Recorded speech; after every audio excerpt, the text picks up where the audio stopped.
Hello, this is Kathleen McKee of Oleens.com, Machine Embroidery Art. Lesson 33, Creating Sharp Points. Oftentimes when we digitize, we need to create sharp points for things like stars and little tiny teeth on monsters or whatever. So we're going to go to our image and pull up a star graphic, and we'll go to our little icon, the folder with the flower, to obtain an image from a file. We're going to pull this star in, open it. Needs to be way smaller because we want it to fit in our 4x4 hoop. So let's zoom out and make this fit. And then anywhere you click on the outside, that's going to set your image. Now if you change your mind and you need to remodify that image, you can always just click on the image tab again and click on modify image, and that will put the handles back on the image so we can get it where we want it. And then click outside and that sets it.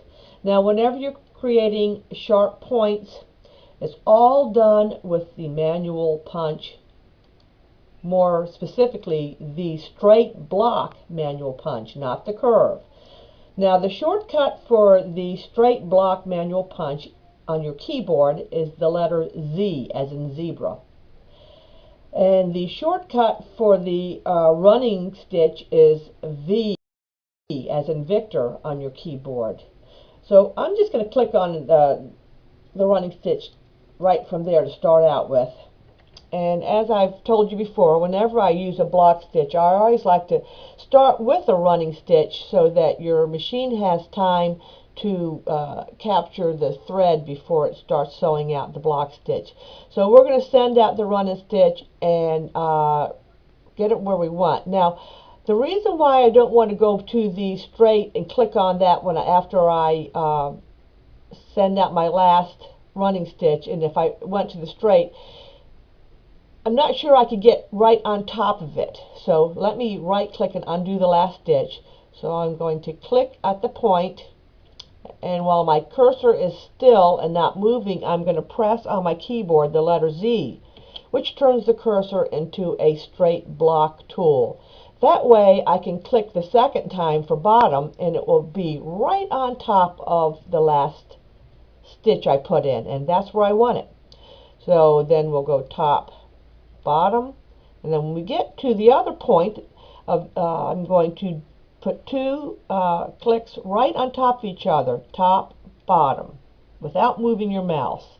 Now we're going to keyboard the letter V to send out our runner, and click once, that would be the top, keyboard Z and click again, that's the bottom, top, bottom, and when we get to the middle, top, bottom, right on top of each other.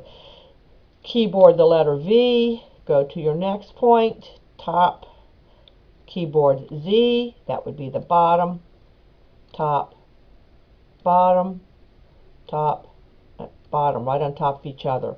Next I'm going to keyboard the letter V, send out my runner, click top, keyboard Z, that's the bottom, top, bottom, and then right on top of each other, top, bottom.